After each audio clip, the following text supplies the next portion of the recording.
and welcome to the Community Service Initiative number 2.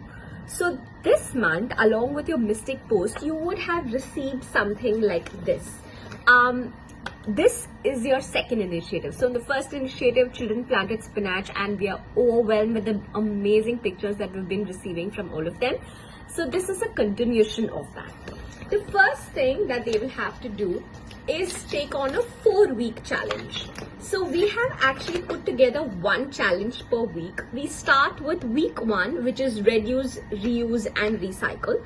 This is again a self-paced activity. All of them are self-paced activities. So it's all about, as a teacher, if you can give this to children and encourage them to do this activity, that's good enough.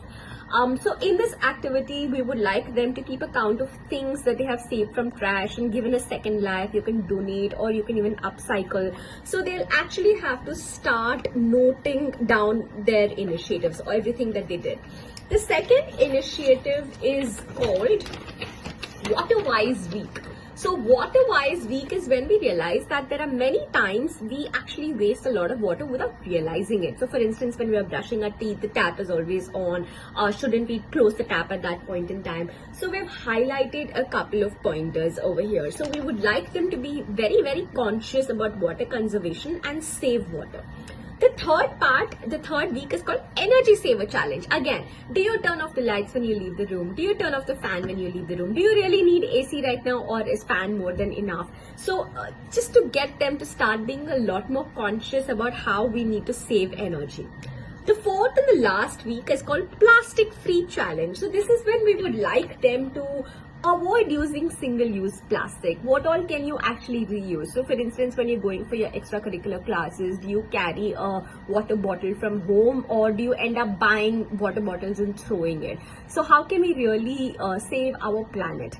So once they're done with these 4 challenges, then comes the extremely interesting part, which is this.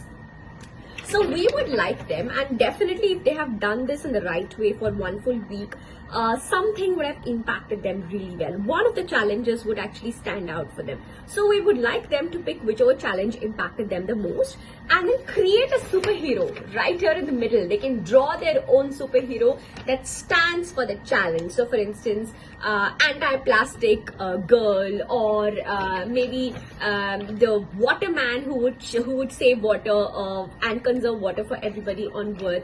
So whatever it is, they can come up with, I'm sure they can do far better than us in coming up with creative names. And once they have designed their character, we are asking them to rationalize it. So for instance, name of your superhero, what is the mission of that superhero, what is their superpower, and more importantly, what are their personality traits, weakness and gadgets. So since they are going to be channeling all of their energy towards one of the conservation weeks, they'll have to make sure that all of the efforts and the personality traits that they're choosing for their superhero is structured around that particular conservation. So that way they would have done all of these challenges, and they will actually take the initiative to come up with something really creative as well.